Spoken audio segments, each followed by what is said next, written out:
Hello, what's up mga creeper? For today's video, another tutorial tayo. Meron na naman tayong tanggap na Samsung A10s. Yan mga viewers ay no wifi connection. Okay. Yan, kahit anong bukas mo ng wifi mga lods ay hindi po lumalabas.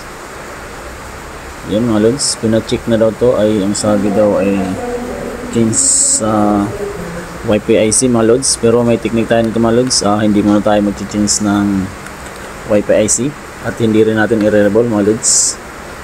Okay, gagawin natin ito mga lods ay i-reheat lang natin. Gagalawin natin yung pinaka wifi IC niya mga lods. Nice. Okay mga lods, check natin yung pinaka wifi IC kung hindi pa ito napagawa. Ayan mga lods, confirm ay hindi pa ito nabuksan, first time pang napagawa. Yan, gagawin natin yan mga lods. Ayan, yung caps na yan ay atin yan tatanggalin. Okay, remove muna natin yung camera. Okay, kailangan ay matanggal natin yung caps. Okay, ito yung ating first step sa paggawa ng wifi connection. Hindi muna tayo maggagalaw sa ibang party ng motherboard kung hindi lang dito sa wifi connection mga lods. Okay, kailangan ingatan natin tanggalin itong caps para hindi matanggal yung capacitor mga lods. Okay, 50. Yan, success. Natanggal natin yung caps na mahusay yung okay, yan, gagawin natin yung mga lods. Yung wifi IC ay i-reheat lang natin, tsaka yung capacitor na white. Ito yung pinaka basic technique mga lods sa mga walang wifi na A10s o A10. Ayan, nangyayari po ito mga lods kapag nagmo-moist yung ating cellphone ay hindi natin alam na moisture na yung loob. Nangyayari yan, kaya dyan biglang mawawala talaga yung wifi connection yung mga idol. Okay, gagawin natin dyan mga lods. Yan, kunting rate lang, 350 yung hangin. Yan, tapos kunting flux. Okay mga lods, wala tayong papalitan dyan at wala rin tayong tatanggalin na capacitor. Okay. Ayan. Yan, kailangan maalog lang natin yung wifi IC mga lods. Okay.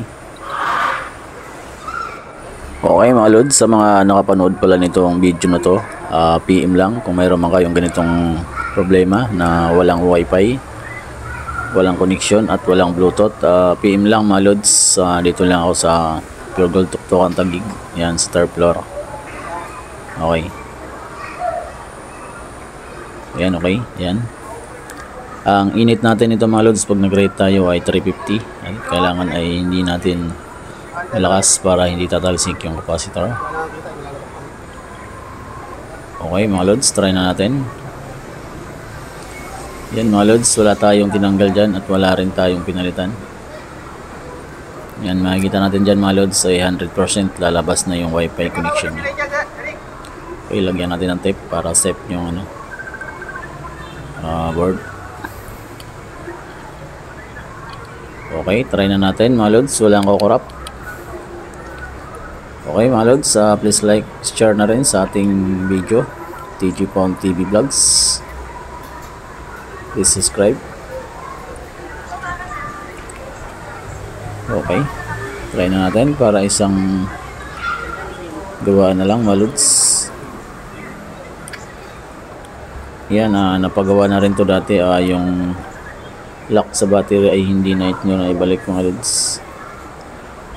Okay, try natin mga lods. Okay, observe natin. Mula mo ng antena. Okay. Yan mga lods, try natin. Okay. Ayan, lumabas yung wifi. Success mga lods. Ayan, goods na yan mga lods. Hindi pa yan lalabas lahat kasi wala pa yung ating back cover. Okay, success mga lods. Okay.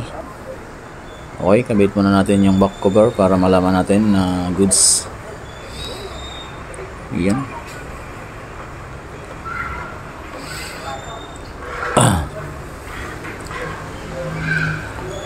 Okay mga lods, try natin na may casing para kita natin na success yung ating